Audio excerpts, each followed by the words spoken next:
Join me as I take on the challenge of forgiving someone who's hurt me deeply. Can I really do it? Forgiveness. It's a tough topic, but one that's so crucial when it comes to our emotional healing and relationships.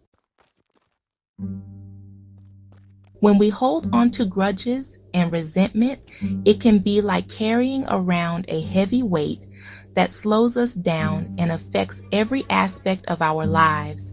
But letting go of that weight, forgiving others, and moving forward, that's a whole different story.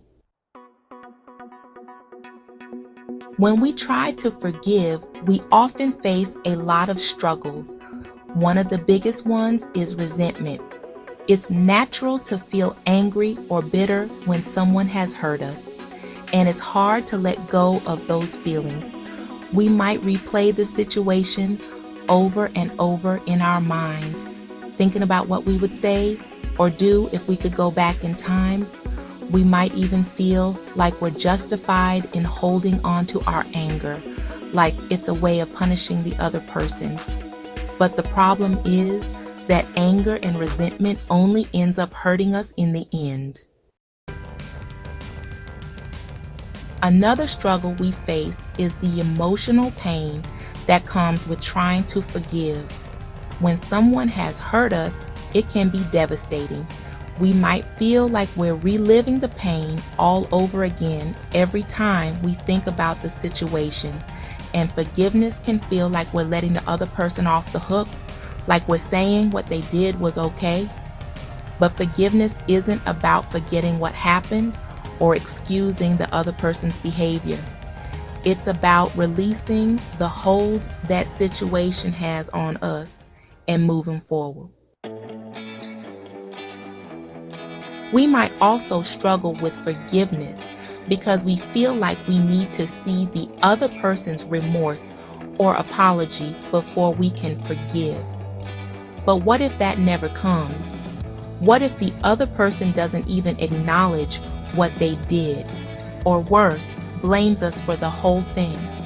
That can make forgiveness feel impossible.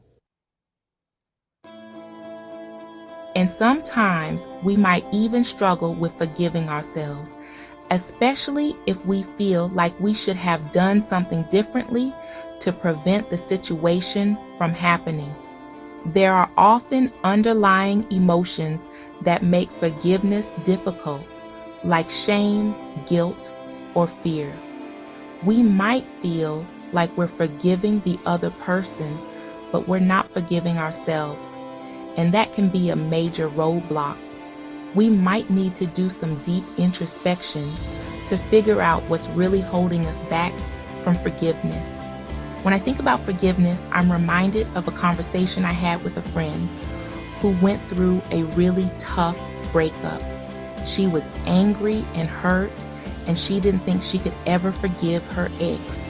But as we talked, I realized that she wasn't just angry at him, she was also angry at herself. She felt like she should have seen the signs, should have left earlier, should have done things differently. And that self-blame was what was really holding her back from forgiveness. One way to approach forgiveness is to focus on the lesson we can learn from the situation. What would we do differently if we were in a similar situation again? What can we learn about ourselves and our relationships? Focusing on the lesson rather than the pain can help us move forward and release the negative emotions associated with the situation. Another strategy is to practice empathy. When we can understand where the other person was coming from, even if their actions were hurtful, it can help us see that they're human too. They made a mistake, and we can choose to forgive them. We can also try to see how our own actions might have contributed to the situation and take responsibility for our part. Forgiveness is a journey, and it's not always easy, but the benefits are worth it.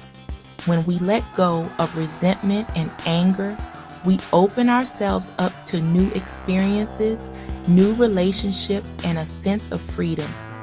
We're no longer held back by the past, and we can move forward with a sense of peace and clarity.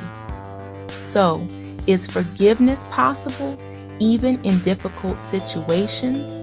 Absolutely. Forgiveness is a choice, and it's a choice we can make every day. It might not be easy, but it's worth it.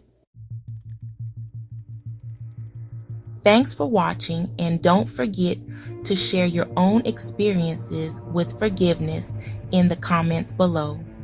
If you're new here, consider subscribing for more videos on personal growth and self-improvement. Explore Dr. Erica. Write across social media and my website in the description regularly for inspirational posts and book release information.